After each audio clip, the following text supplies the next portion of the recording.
Kama naona maitira lakini machiegni weche manyien mago imore mange moko mweche mawamiyo pek. As we speak now, and as can be visualized by other people, CBD is safe. That's my assurance, CBD is safe.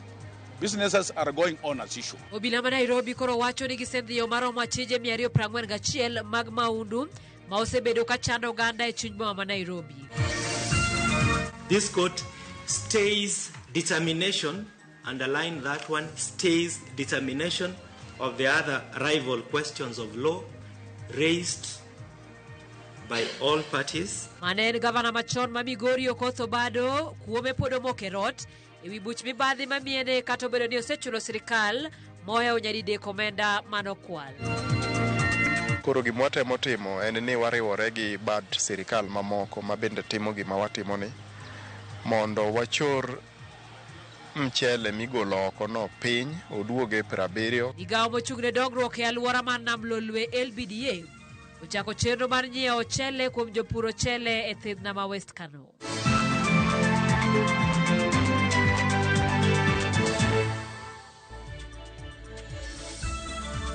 Kenari adek auchiel nono wedo achiel kachiel e mbui mag oganda yudwa kanye e mbui mar Facebook, YouTube, e mbui mar X, mbui mar Instagram kachiel koda mbui mar TikTok. Nyinga Simfrozo Kinda, jaloko marwa en Belinda Phillips.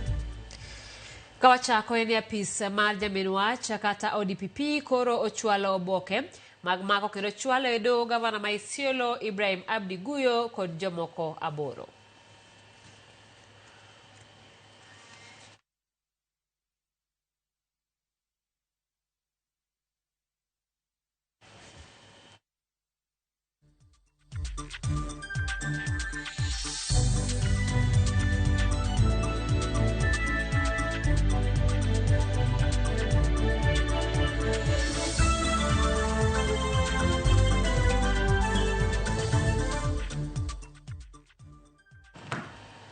Kawadhi nyime eneo bila ma Nairobi koro wacho ni gisendhiyo maromo achije 241 mag maundu ma osebedo ka chando oganda e chuny boma ma Nairobi. Jatend obila George Seda kata kamano osegone arita oseridi kendo onge tiende jopiny bedo kod kiondko.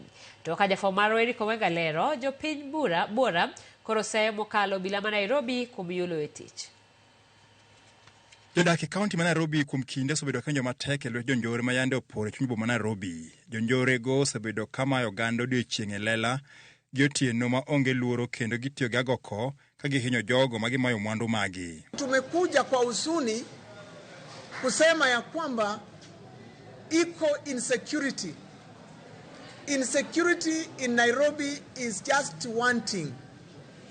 Watoto wanaua wengine, wanapiga wengine, wananyang'anya wamama na wananyang'anya wamama in broad daylight, mchana peupe. Kaka okang' mar kedo kod timbe maundu e chuny boma, riwruok mar bodaboda bende koro chiwre mano ni timbe mag kwalo oganda kaachiel kod hinyo jopiny odwok chien. Zile bodaboda ambazo ziko CBD ambazo haziko kwa stage zao, sisi tunajua stage zetu na zile stage ambazo tulipewa na governor tunajua.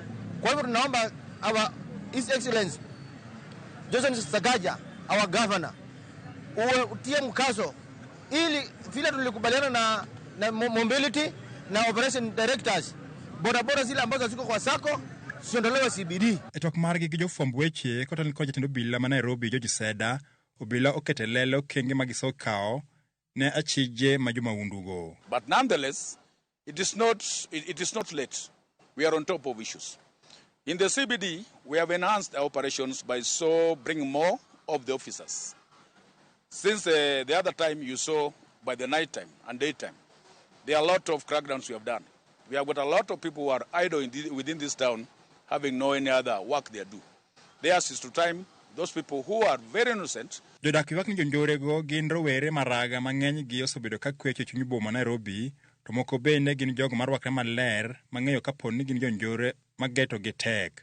Kalore kod jatend obila ma Nairobi ma hewa achije 200 osendhi kendo ibiro chwalgi e doho. Polisi ndio wamejaribu Lakini sasa polisi na sisi pia activists tumewaweka rada. Wakishika hawa wakipeleka ndani tunaenda kuwatoa. Ile kitu nashangaa ni kwamba wewe mtoto ameua, mtoto amefanya dhambi, unaenda kumtetea. Wakora wametokea from nowhere, all of a sudden inakuwa ni kama ni goons ambao wanatumika ili wachafue jina ya viongozi wetu ambao wamekuwa wakiweka security for so long. Kamata mmoja hivi na tunawafikisha Central. Tima undu samio chunyo ganda hinyato johala goyo kibi mata maragi nono. As we speak now, and as can be visualized by other people, CBD is safe. That's my assurance, CBD is safe. Businesses are going on as usual. Businesses are going on as usual. Police visibility is enhanced as usual. And the police visibility contains all agencies of police which are supposed to undertake the various aspects of ensuring this city is very safe. Eric Owenga, Ramogi TV, Nairobi. Kopogore gi mano en riwruok mar ute thieth mag ji giwegi rufa koro chiwo milome mar ndalo 14 chakre kawuono mar ng'anyo kaka yor sundo piny owacho mondo rang midhiero ma ute thieth kale ahinya to yor chudo mar gope mag okumba mar thieth SHA. Kaka ifinya kidilero, rufa dwaro bende ni jatend migawo mar thieth Aden Duale okete lai nyinge duto ute thieth mawachore ni yakomenda mag SHA. Koloso e apisi margi e boma ma Nairobi, jakom riwruog ute thieth mag ji giwegi Brian Lishenga olero ni tok ndalo 14 magichiwo ne tend migawo mar thieth. Chenro mag thieth pachoka biro rochore kendo thuolo mar ndalo 14 no en mar mondo mi migawo mar thieth ochwal chudo mar 50% mar gope SHA. Kaluwore gi tend rufa, gowi duto ne ute thieth romo shillings bilion 76 ka gope mag NHIF romo shillings bilion 33 ka mag SHA to shillings bilion 40 kodadek. The whole idea that payment is happening is a fallacy. Only 50% of the SHA debt has been paid. Unless the 43 billion shillings is paid by December, we will not have a healthcare system. Are we going to run around the country and revive all the 9,000 hospitals? Why not establish a proper mechanism? Because now we are talking about 76 billion shillings owed to hospitals in Kenya.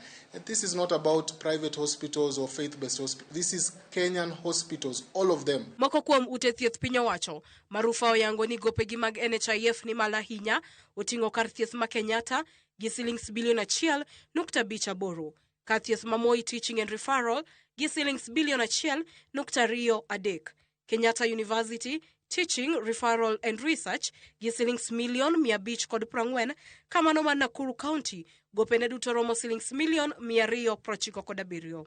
The settlement of NHIF debts has been politicized. It has been extremely politicized. Every time we hear the political leadership of this country speak about NHIF debts, they only say they are cartels, they are fraudsters, they are thieves. The politicization of the NHIF debt must stop. Dwach rufa maduong' en mondo mi piny owacho koten migawo mar thieth ochul gope mag NHIF kaluwore gi chik ma jatend piny William Ruto machulo gope duto ma ibuo shillings milion 10. Kata kamano, e kinde manyoloso e kaunti ma Kakamega, jatend migawo mar thieth Aden Duale nyowacho ni mondo mi migawo mare thuolo ma dweche 2 matimo kare chudo magope okumba mar thieth machon no. Rufa bende dwaro mondo Duale okete lai listi mar ute thieth ma ichichgo ni yako omenda mag SHA kod mago matiyo maonge lesen. Listi ma bende nochwal ne okwach kich mondo kony e timo nonro margi. The Honorable Minister, Cabinet Secretary, has given 24 names to DCI. We are asking him, go a step further, publish the names of these facilities. Publish the names of these facilities. Publish the amount of money that you are claiming from them. Not only that, don't publish only the amount of money you are paying to hospitals. Publish the claims that are being generated by the hospitals. Kenyans will know, because if a hospital today is published and it shows 100 million claims and it is in your neighborhood, and you know that hospital cannot produce 100 million in claims, Kenyans will come up and say this is fake. Efinya Kidi, Ramogi TV, Nairobi. Ted counties ikoyo mondo nyuak lwedo e duoko piny kwan mine ma wito ngimagi e seche ma gidhi konyore kod nyithindo matho e seche ma inyuologi. Kaluwore kod nonro ma ogol machiegni, piny Kenya lalo mine mayo 5,000 higa ka higa githo e sechego ma gikonyore, ka nyithindo 92 bende tho pile ka pile e seche mag nyuol. To gigo makelo thoe ma kamagi inyalo geng'. Joyce Duor nigi ler. Kuom thuolo mar ndalo adek koro, jotelo mochung' ne sekta mar thieth mawuok e counties mopogore opogore osebedo ka romo mar poro wach ewi kaka ginyalo ting'o malo sekta mar thieth. Wach maduong' monyiedhore lela e kinde romono en mar thoe mar mine e kinde ma ginyuol e counties, ka counties 20 nigi achiedh nade maduong' mar duoko piny thoe makamagi. We lose 5,000 women every year to pregnancy-related complications. Those are 15 fully loaded planes crashing every year. That's a plane every month carrying 340 women, and on some months there are 2 of them. And we move on like nothing happened. Every 2 minutes, we lose a woman due to preventable deaths globally. Every 2 hours, we lose a woman in this country. And yet 70% of these deaths are preventable. So as Luala, we are on a mission to reduce maternal mortality and child mortalities as well as morbidities. Kwan makamagi keto elela achiedh nade manitiere pachoka mar duoko piny thoe mag mine ma inyalo geng'a. Every day, we lose 92 newborns. People who have not started life are lost. The reason all of you are here is because you didn't die as newborns. So it's as if a whole generation disappears. Every day, a whole generation gone. Kaluwore kod jolony e sekta mar thieth, masira mar lalo nyithindo gi mine owinjo tiek nyadichiel, to ma nyalo mana timore ka tudruok makare nitiere e kind sirikal mamalo kod 10 counties. We need to get champions and support for these champions on the ground, because not everybody is very interested. Everybody has their own interests. But if you can get people who can champion this process in your counties and actually support them through that process. That from a 50 million population and about 1 million births every year, this country has less than 50 neonatal ICU beds. And out of all those, 2 are in a county setup. Ngapi? 2. The rest are level 6. Please think about that. Question of ambulances. Why should a woman in Kajiado die? Because the ambulances there were all engaged, yet there's an idle ambulance in Machakos. And the difference between Machakos and Kajiado is a road. You get? Or you have blood. We are looking for blood group B positive and we can't find it in Kiambu. And our neighbors in Murang'a probably have 20 pints of that blood. Sirikal mamalo kotelne kod jagoro mongirore e migao mar thieth Dr. Ouma Oluga oyango ni dwaro nitiere mar medo kwan jochiw thieth. Colleague CCs, just invest just a little.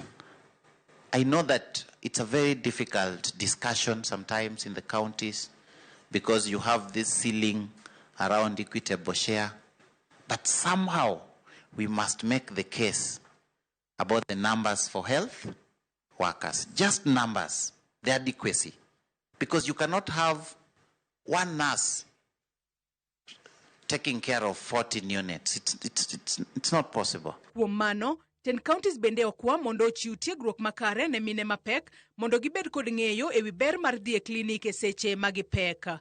Joyce Oduor, Ramogi TV.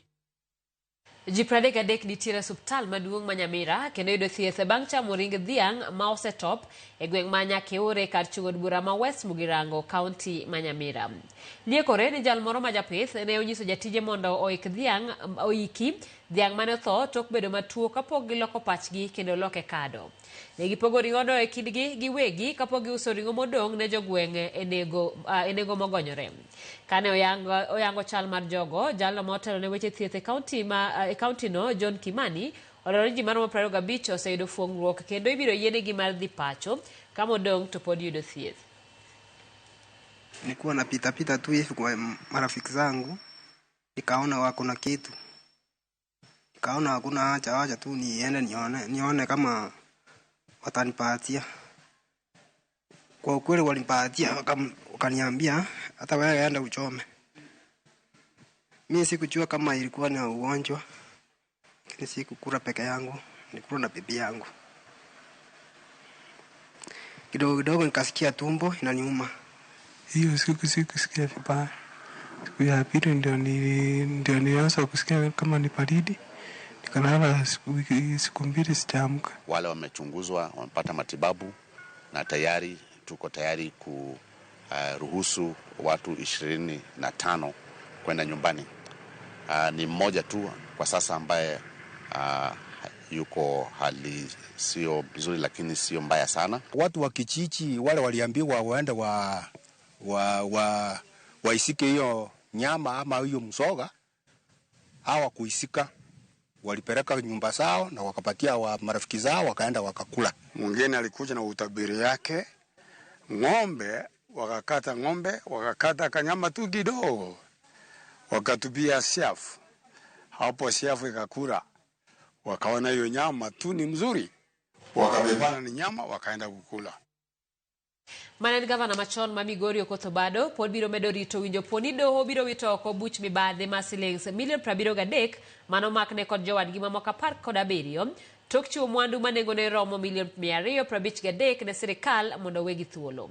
Ma en tok ywaruok muoche kidapisi ma jomin buche kod duol makedo gi mibadhi EACC ka EACC wacho ni ne ok gigoyo sei obok ma yiene doho mondo wit oko bura mar Obado. Ywaruok mapek no muoche kidapisi ma jomin buche ODPP kod mano mar duol makedo gi mibadhi EACC.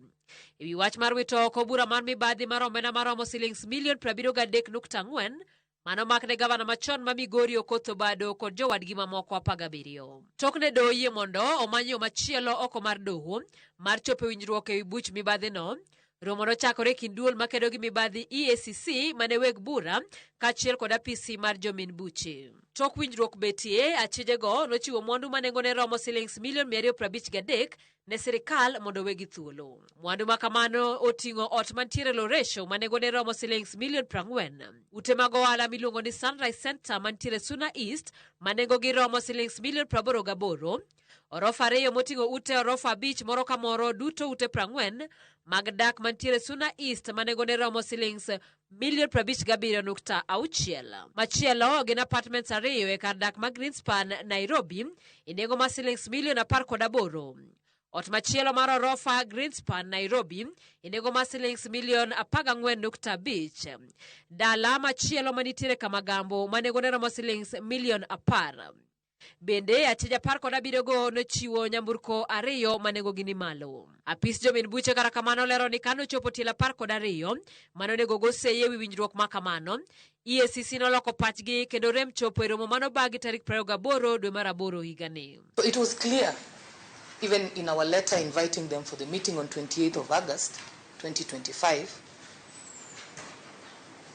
that the intention was then to sign the plea agreement. And as prescribed by Section 137, the prosecution went ahead, yes, on plea bargaining on who should sign the plea agreement. So we went ahead to sign the plea agreement with the accused persons, considering that this was happening on the 28th of August 2025.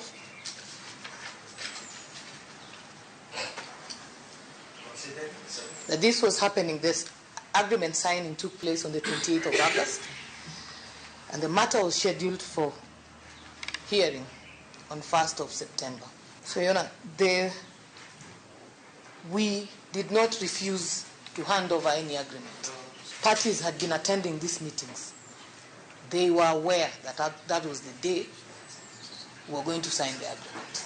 In matters to deal with withdrawal of a charge, only 3 parties feature under the Constitution: the accused person, the office of the DPP, and the trial court. Those are the only recognized parties by the Constitution. Korka kore, EACC lero ni bedo ni ok ginyalo chopo e romo makamano. Apis jomin buche notuono gi thuolo mar goyo kokgi e winjruok makamano. We requested for the agreement. It was actually objected to by the councils who are there for the accused persons. And the next time we got to know about the plea agreement is when we came before you, when my colleague came before you. Kagir Kiragi, tungni no chako muoch mane thuolo no e doho, ka japiny moro no nyiedhore e kind oganda kotamore mondo kik witoko bura mar obado no, gima nomedo wang'o i jatelo no. My name is Jeffrey Onyango-Otieno. What is your point? My point is, in one sentence. Mine is easy. I want to file an application, an objection based on all interface. Everybody has spoken. Oh, you want to file an objection? Yeah, based on that's all I want to do. Ingeto mare, jang'ad bura Kioko Kilokumi, koro chiko apis jomin buche mondo chiwo bogo mapiyo ne EACC motel ne golo ng'eto mogik e wi bura no. This court stays determination, underline that one, stays determination of the other rival questions of law raised by all parties and directs that within a period of 3 days, the DPP formally shares the specific plea agreement filed in court with EACC.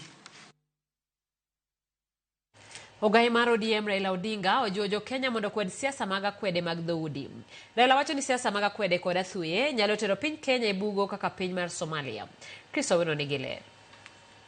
E nyasi mar iko jaod bura machon ma Laikipia North Samuel Mprukel e wenge mag Ilpolei, ogai mar ODM Raila Odinga osiemo josiasa manyayo siasa mag akwede ni siasa makamago nyalo tero piny Kenya kamarach. Kile kitu muhimu zaidi ni kwamba mpaka kwanza tuwe na Kenya moja. Mpaka tuwe na Kenya moja. Kenya ikisambaratika tutakwenda kama njia ya Somalia. Tutakwenda kama Somalia tuna nchi. Haya ndio sababu mimi sema nipige breki. Gari turekebishe kidogo. Ili sawa. Raila mane oten kod jotelo mauke oganda jo Masai kod jagoro mar ODM Edwin Sifuna oparo ne jopiny ni Kenya biro mana goyo okang' e weche mag dongruok ka ji duto orwako siasa mar achiel. You have seen the Council of Elders, you have seen all my governors na marafiki zetu. Baba, wewe kuwa hapa leo ni ishara kwamba kila wakati unasimama na sisi kama jamii, na tunakushukuru kama the father of devolution for our country Kenya. Lakini msimamo yangu juu ya haki ya Wakenya yote bado hajabadilika.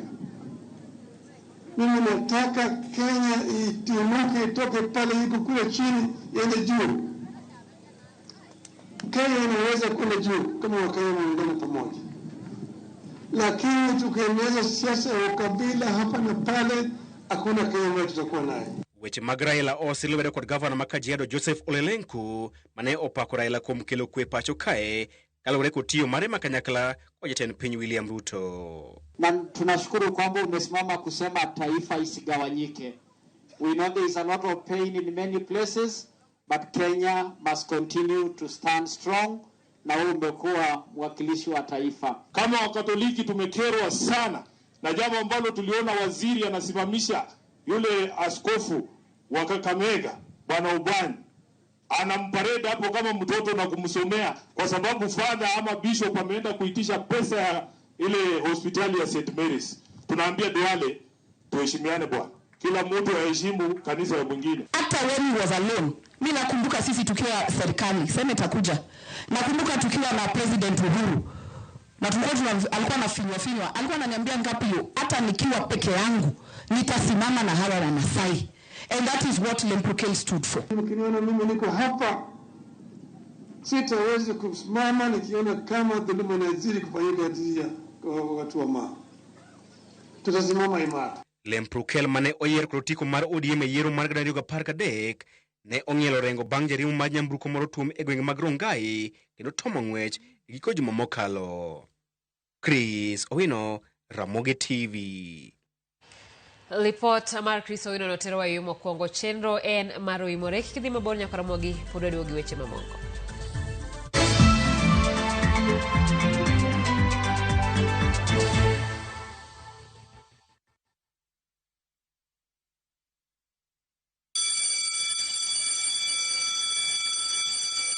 Back to school is here. Citizen Duka has everything your child needs at unbeatable prices. Scientific calculator at only 1,275 shillings, down from 1,399 shillings. Transparent clipboard at 175 shillings, down from 290 shillings. Mathematical set at just 215 shillings, down from 300 shillings. And color pencils at only 105 shillings, down from 200 shillings. All delivered straight to your doorstep. Shop now on www.citizenduka.com or on the View Sasa app. Citizen Duka, the home of discounts. Citizen Duka, the home of discounts.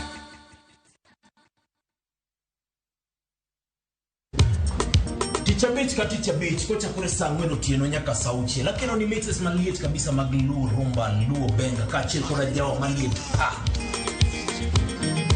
kuwo ke ondamo 100.1 FM kar chunje luo kapela nako ni wangne kawada kocha nyaka wang joy mari Ramogi TV Lungani a boy handsome mandawea roji bed and breakfast. Lungani DJ Kolokol instrumental. Tokodan Solomon Atito Kafaya gudi. Kawa choni ma en Ramogi Night Disco. Kete manaka.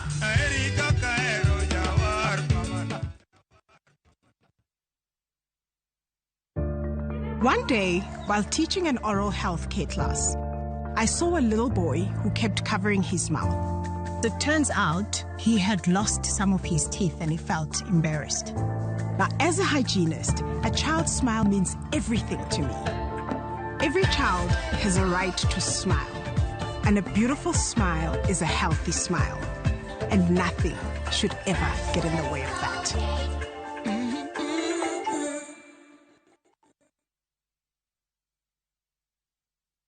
Saa zingine mambo kupata bila plan. Gas ndio imeisha, landlord akuache upumue, mtoto ni mgonjwa na bado ni mid-month. Usijibox kwa noma.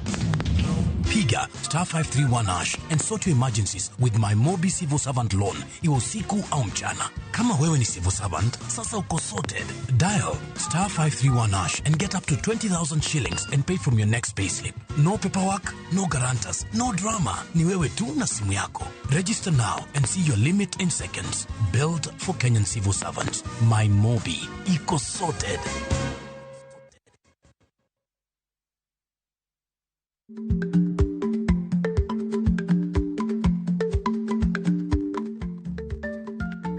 Timni e nyingi, matiende ni gima itimo ema biro loso nyingi, ka timni rach to nyingi ema kethore.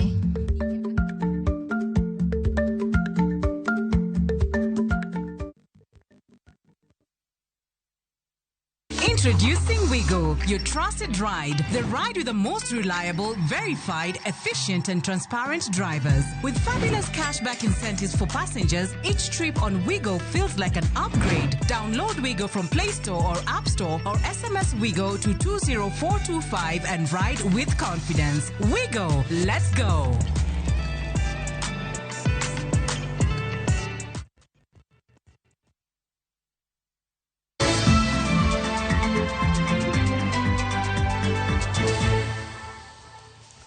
Machigni kendo Ramogi jotelo masiro lwedo sirikal mar Manywanda kata broad based government kotene kod speaker mar Senate mano Amason Kingi omedo seyo mokalo kweth makwedo sirikal magikoni onge agenda manyalo tero piny Kenya nyime kaluwore gi kit siasa mag dhoudi magigoyo. Gikoni kweth makwedo sirikal tesre mondo kone jo Kenya agenda magen-go ma ok siko goya siasa mag akwede mag dhoudi kod mar one term. Kanigilose laptuke mar Raila Odinga e boma ma Homa Bay e kinde chenro mar choko omenda mar gero kar kano buge kotimo nonro mar Mama Aida Odinga manitie skund nyiri mogandi e kachud bura ma Homa Bay town. Jotelo masiro sirikal mar Manywanda kata broad based government ne omedo seyo mokalo kweth makwedo sirikal magikonigo kod ajenda malong'o made wache manyalo tero piny Kenya nyime. Ka otele kod speaker mar Senate Amason Kingi gikoni kweth makwedo sirikal onge kama nyalo tere oganda jo Kenya kaluwore gi siasa mag dhoudi magisebedo kagigoyo. Baba na Rais William Ruto is their quest to bring the country together. while other people are preaching tribalism.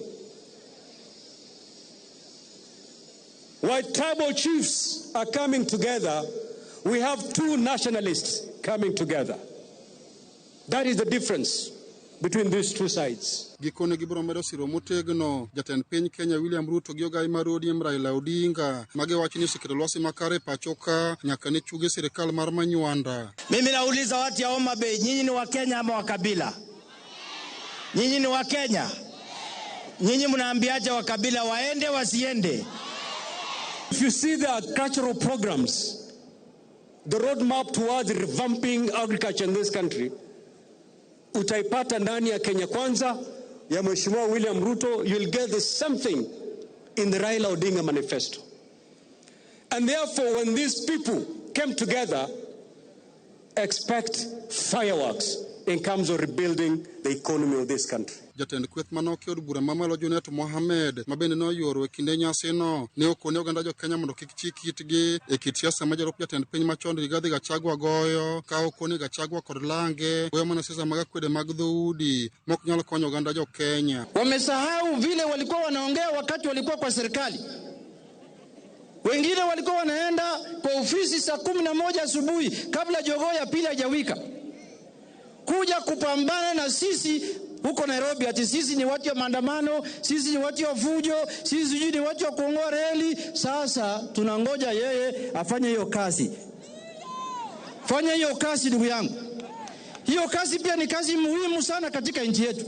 Bende jakom ODM Kenya mangima Gladys Wanga ne okoni jiro te madundo mibiro bagi tarik 27 dwe mar 11 higani serikal mar manywanda biro kawe kombete maonge kom kata chiel makweth makwedo biro yudo. Sisi tunataka kusema ya kwamba hii by election yote ambayo itafanywa hapa katika nchi ya Kenya, kuna ile by election ya Malava, kuna ile by election ya Banisa, kuna ile ya Magarini, kuna hii ya Kasipul, kuna ile ya Ugunja, kuna ile ya Mbere North, kuna hii ingine iko Baringo. Hii timu yetu ya broad base tunajipanga na tunajiunda, tutachukua hizo viti zote 100%. Alia Beach, Ramogi TV, Homa Bay. Migawo mochung' e dongruok e alwora mar Nam Lolwe, Mano Lake Basin Development Authority ochako chenro mar nyiewo ochele kowuok kuom jopur ochele manitiere Thidhna ma West Kano. Kaka ondamo mar chulogi kuom lal ma gisebedo ka giyudo. Tudo gi chirni to kod bende geng'o oko joblek ma osebedo ka duono ne gichiro. Miniseta Adhiambo miyowa ler. Chien kacha cha jopur mag mchele osebedo gi challenges mang'eny. Nikech iyudo ka ji dhi ng'iewo mchele irgi e bei mani piny nikech pok gituoyo mchele maber. E kaunti ma Kisumu, duol mar Lake Basin Development Authority LBDA ochako ayanga chenro mar nyiewo michele kuom jopur ochele ma West Kano Irrigation Scheme, chenro mane gichako higa achiel mokalo. Jatatije e duol no Wycliffe Ochiaga wacho ni migawo no osewuotho gi jopur ka ginyiewo michele kuomgi e counties ma Kisumu, Homa Bay kod Migori ka chenro bende gin godo mar yaro badgi nyaka e kaunti ma Busia. Wadhi miyo gi tingni mag pur, wadhi miyo gi kothe, wadhi puonjogi, wadhi yawo canals mag pi mondo giyud pi. Kwatieko wabiro dhi Migori wantiere gi Kuja, wantiere gi Nyateke. Kwatieko mano wabiro dhi Busia miluongo ni Budalangi.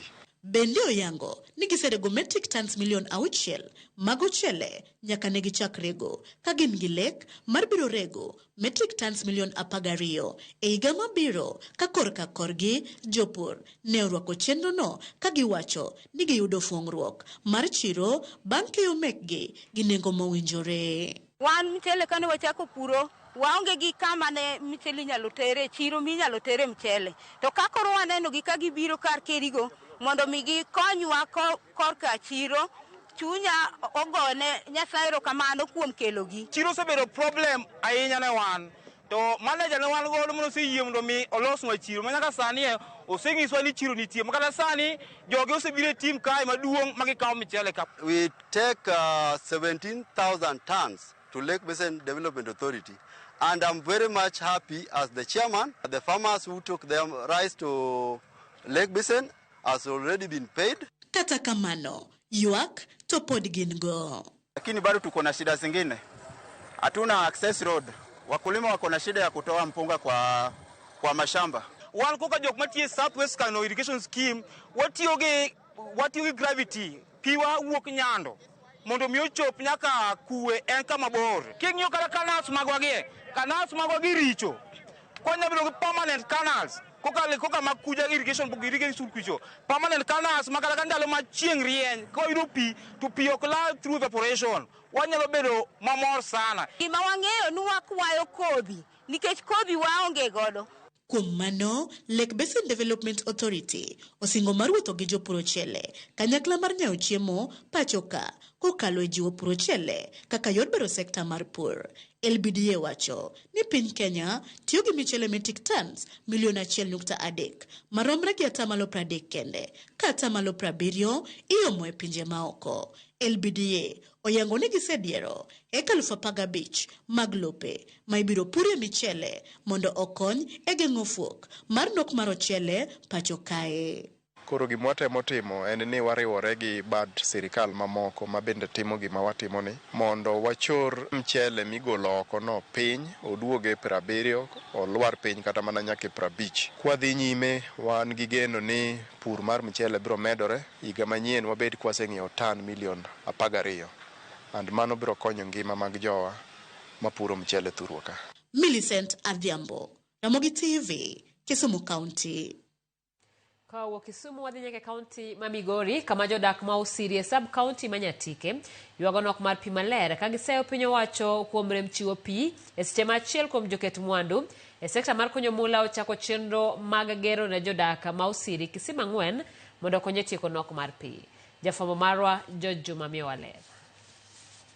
Nok mar pi osebedo midhiero maduong' ne jodak ma Usirie sub county Manyatike kuom higni buora. Nikech onge mag pige maler, jodak mosiri osebedo mana ka oketo geno margi kuom pi mawuok e aora mano mar Kuja maidore kilomitas buora. Wan pigni osemiyo wabuok sana, seche moko wagombo kata ni mondo wadok kuonde man wae nikech kuonde man wae nigi pi maler. Pi mar Kuja ni en pi molil nikech oting'o chemicals mang'eny kuonde mitime minings gi. Ka koth ochwe to choko takataka dhi ge pi. Koro kaka wanya tiyo kode wadhi adhiya kode mar luoko gi luok bat ok ber mar modho wadhi wamo mabor. Pi mar aora ni mar Kuja mag fidu ka gitiyo godo kata kamano bende kwiri mawuok e kuondego mag kunyo kaachiel kod luoke mula osebedo ka donje kendo keto ngimagi kama rach mokalo. Man ka masani watiyo go kuondegi kama chalo ma Kuja gi gibedo affected sana nikech chemicals mokitiyo go mitimo go lynching. Ko kagi kalo kama moko akisi ikia kaka pigo galagala. Koth kochwe ing'eni ochoko kaka jo lynching, awachne lynching. Gidhi e aora te. Koro ing'eni wanyalo watuomo modho. Emiyudo ni ng'ato dieo tuoche matindo tindo mopogore opogore. Mine mathoth chiewo ma omondo kendo kawo kinde mathoth kamanyo pi e gwego ma Usiri. Distance no ng'eny. Wuotho kilomita 5 ng'ama dhako sama en ng'ama nigi ich. Ok onyal manage. Kaso kori kadi chuonge ga piko, nidwa ng'iyo pi. Pi pesa ne ng'eny, kube achiel. Ja piko medo bei. Ni kube achiel 25. Pok ing'iewo alot, pok ing'iewo mogo. Wawuotho gimoro, wanyawuok gokinyi, to waduogo gimo saa 2 otiene, saa 2 okinyi ei ot. Tiwuok saa 11. Yudo ka koro kata ka kitere mondo nyathi odhi kata skul odhi late nikech ine monego be ni duoge rwake. Kiuri tiko wawuok wadhi rito pi. Nyaka wawuok kikundi mang'eny, ok inya wuok kendi nikech ing'eni piny berach. Wawuok wadhi wabedo kikundi moko mabet warawre waluongore ko wadhi. Kasto wadhi. Wasechopo kono bichaki pango line makata kaka inyalo duogo kendo recover tich michaki law school gi wach nyathi be koro ng'eni tek. Joket mwande wechego mag kunyo mula ma osebedo gwego kuom higni mathoth yando osebedo ka singo kunyo pi. Kata kamano jodagi mosi wane nyaka sani thothgi pok ochopo singoni. Piny owacho bende giseyo kuom rem e chup maler e gwego ma Usiri. To nobedo kosenyisogi sasa magi campaign to gibiro ga to wanyisogi to gima gitime onge. Last time ne gichako kunyo more kanisa malo kae ne gichako kunyo nwa pi. to gidog giweyo. Koro akia ang'o nodhi otimore kendo. Kata kamano jodagwego ma osiri kod nitiere kod geno ma yudo pi maler bang' achiel kuom joket mwandu e wechego mag kunyo mula manyien. Okech Sala ochako chenro mar kunyo kisimni 4 ne ogandagi kaka yo mar duoko lwete ne jodak ma osiri. Pige midhi kunyo siri ka ochako ga 4 golore kubiaka nyaka tieki. Mokwongo setieki idhi ket tanks 4 maget literally for par e mokwongo ni. Koro pi anyiso mi jangono ni pigno nego kuny matut ma pigno ok birumo. Pigegi magedo magi koro dhi nyime igeno ne dhi tieko nok mar pi ma osebedo kokwako gwenge mosiri kuom higni buora. Jodak ma osiri bende dwaro mondo koro oket okenge makare mar geng'o kwiri mawuok e kuonde kunyo kaachiel kod luoko mula ma osebedo ka ketho alwora ma oting'o pige. George Juma, Ramogi TV, Migori. Duol mochung'ne keyo pi maler e alwora mar Nam Lolwe mano Lake Victoria South Water Works Development Authority ochako chenro manyien megeto neno ni pi duto ma oganda tiyogo gin pi maler kendo mabeyo gi ngima dhano. Ma en chenro madhi keto chenro ma keyo pi e ondamo manyime e alworano mondo oduok chien midhiero mag pi mosebedo ka chendo e alwora mar Nam Lolwe kuom higni mathoth. Enhance the distribution of water in Ugenya. To have someone to practice with. But now,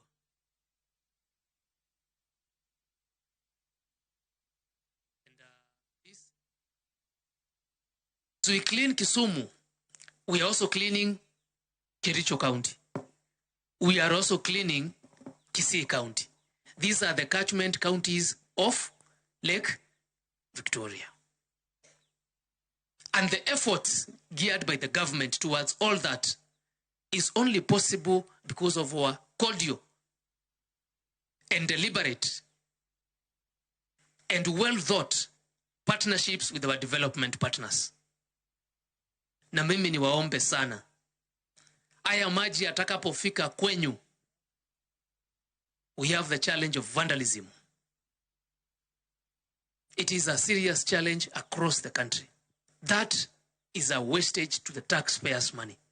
Na unapopatikana ukifanya hivyo, kwa sasa unachukuliwa hatua za serikali. Leo tunasherehekea mradi hii imeendelea imeleta maji kwa wananchi hapa Kisumu.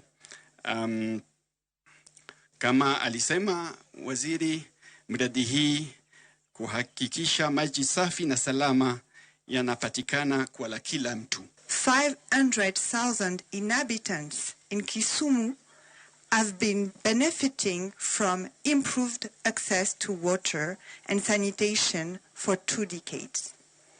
The current project aims at laying 120 kilometers of sewerage network within the Kisumu city and 160 kilometers of water network within and outside Kisumu to reach more and more people.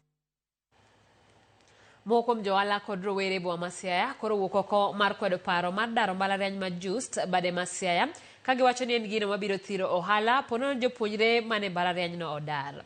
Joala go wacho ni bende bedo mar bad mbalariany no kanyo osekonyo e ting'o malo uchumi mar county no ahinya to e kinde ma jopuonjre nitiere sikul. Kuom mano gikwayo ten county Masiaya mondo tudre gi ten mbalariany no maneno kaka inyalo med courses mag tiegruok kanyo.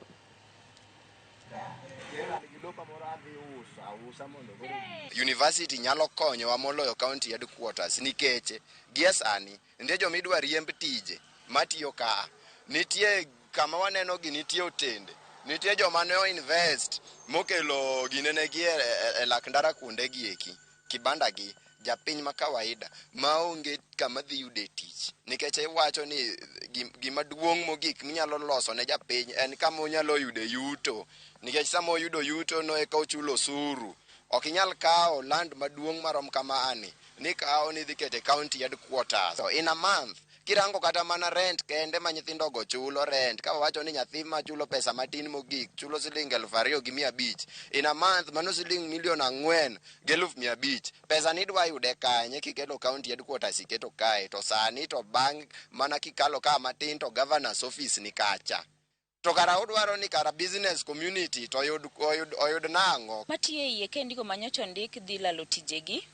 Mano koro gidhi dok e miethgi gidhi koso gima ginyalo chamo as daily needs. Mar ariyo, wan kaka johelni kendo bende wadhi lalo income. Nyithindo man kendi nyocha biro ginyiewowa, wayudo kaka wayudo mapato yetu mapile pile. Sama osegol gi bodargi, penjo na en ni twabro konyre nade.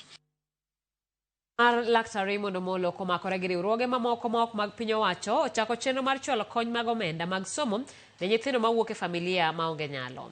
Kony ma kamae ichwalo ne rawere madonjo e tiegruok mag tije lwedo kata technical and vocational education kata mar 60 mag omenda somo ichwalo negi e skunde mopogore opogore. Jopuonje madonjo e thuolo mokwongo mag chenro ni ne oyudo fuong'ruok maduong' bang' donjo e skul kama en yorno makende mana ne jopuonjre kik rem dhi mbele gi somgi kata gionge nyalo.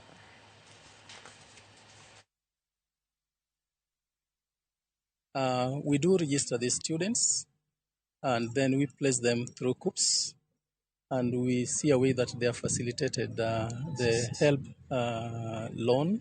The total students that we have now is 128. It is across Nyanza region. We have students from Migori, we have students from Homa Bay. Like now we were from Homa Bay and we collected students from Homa Bay. Now we are collecting the Kisumu. We are teaming up with them. The first batch is being transported today and the second batch will be transported on 8th. Kawadhi nyimeni jatend migao mar wuoth kod apaya Davis Chirchir okoni chenro mar gero reru mawuok Miritini nyaka Mombasa koro serumo kendo wuoth mar gach okolo mawuok Miritini nyaka chuny boma ibiro chake ayanga tarik 17 dwe mar 9. Kane oloso Mombasa bang' idho kendo ringo gi gach okolo no kowuok Miritini nyaka chuny boma Mombasa, jatend migao no koni gisetemo magi yango ni gach reru no ni kare kendo girito mana mondo osidhi ayanga gi jatend piny. Okoni gach reru no mabiro ting'o chiegni dhano 4,000 odiochieng' ka odiochieng' biro konyo duoko chien dhungruok mag nyamburko e apaya mawuok Miritini nyaka Mombasa. Gedo no omonyo omenda maromo shillings bilion 6.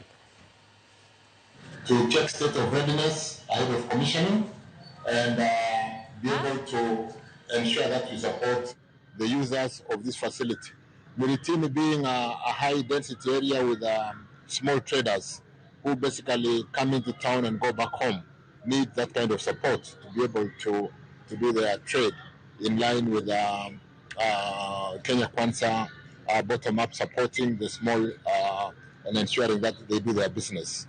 We will be looking at moving up to 4,000 people per day. 4,000 people per day is quite a sizable number of people, and reducing the traffic off the roads. So as we open up some of the infrastructure work in the roads, like I've just talked about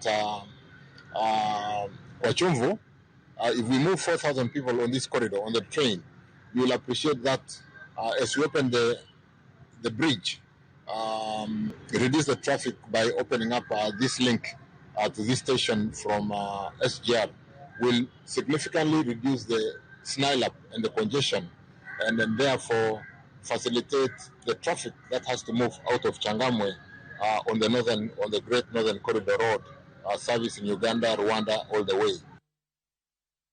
Nyakaromo gigi kanyo wakao ywe machielo kapok waduogo gi weche mag tuke. Jaduong' Patrick Awange wacho neno wakanyo makare ka entiere Ugenya Yenga. Nyakaromo gi en saa 3 osekalo gi dakika 46 kik idhi mabor.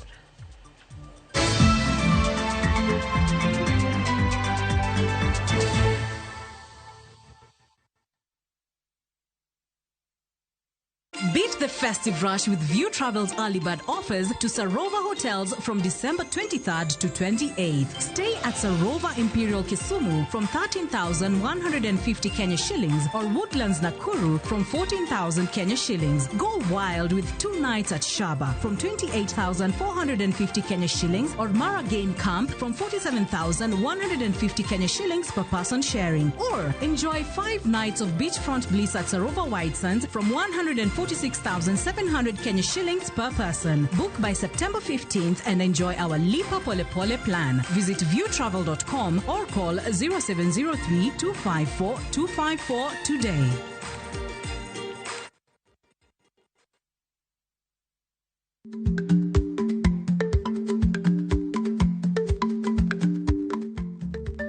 Dhako muol kadonjo, matiende ni, bedo ni ng'ato ling' e kinde ma owendo, ok ofulo ni omuol. Samoro en kod kido mamoko.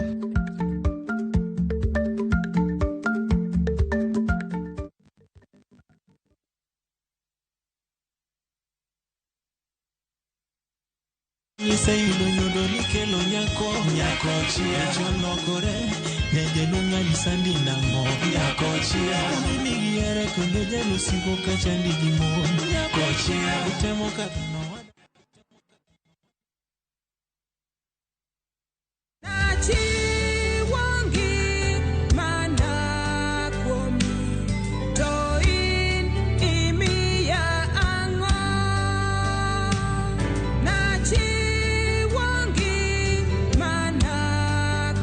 Mondi yud skiza tune mar wendni di mana star 812 star 784 hash to ise mana yude. Ramogi TV ene od joweri duto te.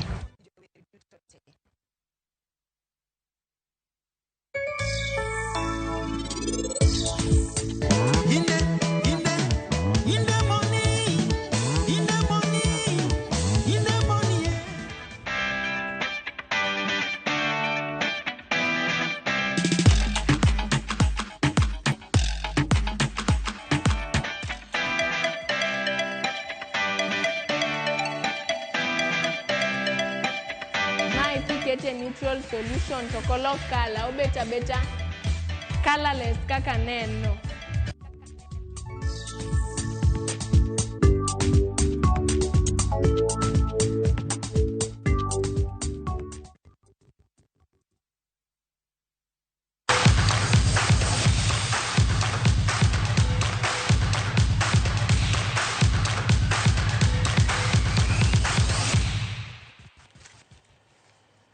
E pau tuke ni gonde adek e deka mar 45 mokwongo konyo tim mar Gambia leo tim mar Harambee Stars gonde adek kuom achiel e tuke mag manyo tiko tuke mag pinje mangima. Tugo mane obagi alap ma Moi Stadium Kasarani.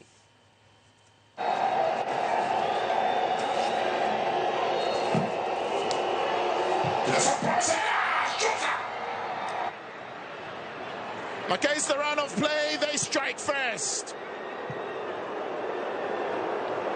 Sharif Sien, the centre back, is the man with the strong finish at the far post. Intercepted these by minutes. Now opportunity for Gambia. They had the numbers advantage. Oh, delightful ball play. Keeper's come off his line, but he won't be able to stop Minens from making it two.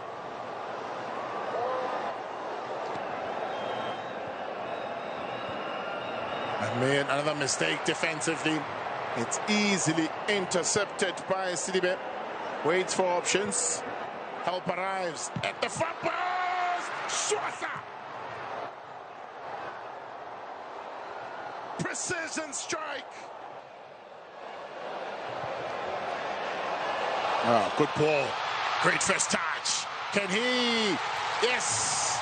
Finds the back of the net for the home side. Able to give a bit of glimpse of hope, and there up in there stands Ryan Ogam, pulls one back.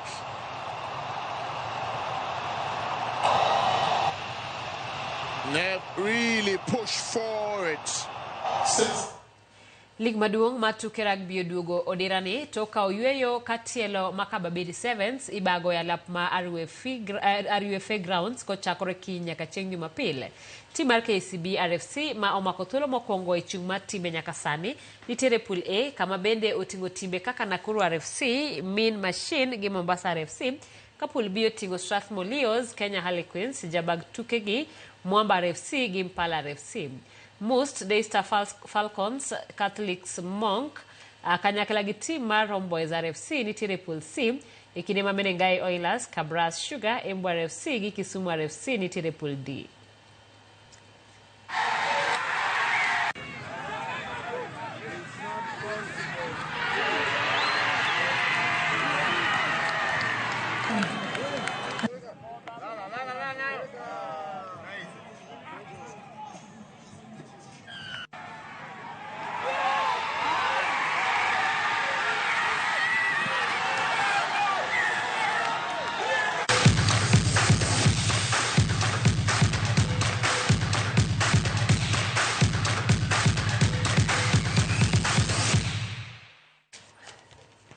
Nyakoromogi kanyo bende mawalorogo weche manyien mag Imore. Kata kamano neno ka DJ Kolo sekore kanyo ne Ramogi Night thum kick by kanyo erokamano nyakuombudho kodwa kendo kuom kete Ramogi TV pile ka pile. Nyinga Simfrozo Kinda jaloko marwa Belinda Phillips unind maber.